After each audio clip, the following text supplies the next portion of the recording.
Jam tangan mewah milik mantan Wakil Ketua Komisi 3 DPR RI Ahmad Sahroni yang sebelumnya raib saat aksi penjarahan pada Sabtu, 30 Agustus 2025, akhirnya dikembalikan.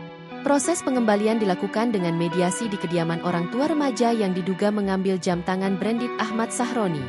Proses pengembalian jam tangan mewah, Richard Mille, tersebut dibagikan di akun Instagram TKP Medan, Senin, 1 September 2025. Dalam kesempatan itu, Ketua RW bersama Ketua RT mendatangi kediaman orang tua remaja tersebut.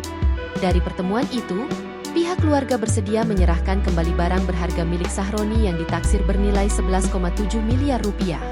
Ini plat nomornya ketahuan ini dan ada sertifikatnya, kata salah seorang pria.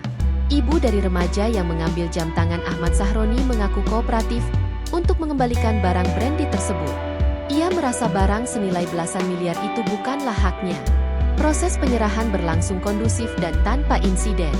Hingga kini, belum ada keterangan resmi dari Ahmad Sahroni maupun pihak kepolisian terkait apakah remaja yang mengambil jam tersebut akan diproses hukum lebih lanjut.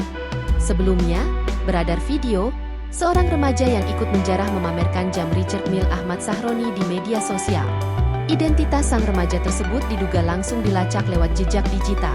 Download Tribun X sekarang. Menghadirkan lokal menjadi Indonesia.